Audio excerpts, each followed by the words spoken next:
Smash Libre. We just shorten it to Smash Libre, okay? That's Brian, okay? Firing some shots at us. All right, so raspberries, come behind with some mint. And Brian is a master mixologist. Dude, really good, man, really talented. Squeezing his fresh lime juice, and he don't use the squeeze, he always uses his hands, okay?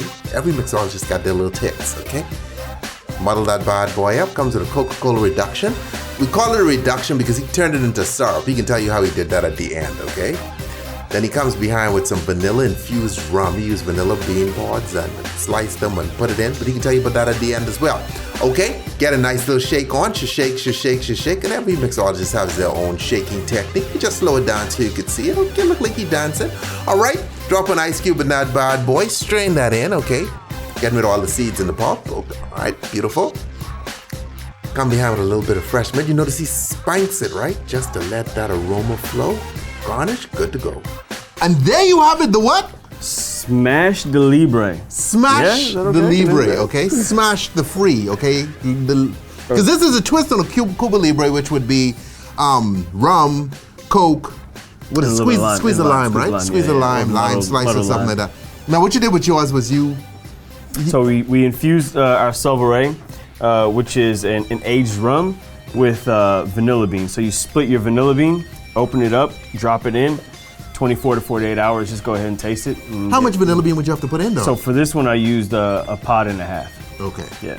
Okay. So you got those bad boys right in there. Define a pod. A pod is those long, it's a bean pod. Okay. So you can just slit it right down the middle, open it up, drop it in, okay, shake it up every so often. Boom. And the Coca-Cola you have? So it's a Coca-Cola reduction. Obviously, if I were to pour straight Coke like that, it'd be fizzy and all that stuff. Exactly. So what you do is you reduce it on a stovetop about medium to high heat for about 20 to 30 minutes. You kind of want to just get rid of. Are you adding any alcohol or anything, or are you just getting rid of carbonation and everything? No. Like that? Yeah, you're getting rid of the carbonation. You're reducing it, and then you're adding equal parts sugar. Now you have your Coca-Cola syrup. Okay, so this is more of a syrup. That's just straight Coca-Cola syrup. Okay, all right. Yeah.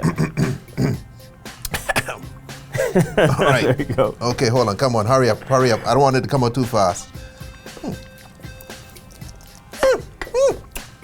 Okay. There you go. Yeah. There you go. Okay, sweet. Anyway. Exactly. Okay, so you put this together. All right. Go ahead. Sip it and just tell us what you taste. Let's see how well you can describe your drink, because you all suck at describing your drinks. Y'all just go, oh, it's delicious. It's delicious. No, it's pretty shitty. It's bomb. You know, with the raspberries, working with the vanilla and the Coke, I mean, you guys can taste it right there. I mean, I hope that you guys try this. We'll offer up the recipe, but honestly, this is something that everyone can do at their house. All you need is Mexican Coke. You need some rum, Silveray with vanilla bean pod. All these things you can get at Ralph's. Okay. Boom. All right. So I'm sorry, I shouldn't say that, huh? No, that's fine. Okay. You can say it. No, that's fine. So this one pretty simple to put together in terms of mixology, because some dudes come in here with some syrups that only Jesus could make. You know what I mean? And if he create a miracle, you know, and so I believe in miracles, but not when it comes to my drinks. I like them just to be simple. All right. Anyway, guys, go on Instagram, check out my boy at Brian. Are you Brian K. Clem? No. Yep. With a K. No, yeah, Brian Clem. Oh, just Brian Clem. Okay. Brian Clem, K-L-E-M. I thought I saw more K's in there. Anyway, go check him out at Brian Clem, okay? Leave out that extra K, all right? And get yourself some Libre to smash. Smash the Libre. Whatever. You go anyway, you know? It could be wrong. I don't know. Flip something up when you make, hey, flip it up, homeboy. You can't keep it vanilla. Stay tipsy.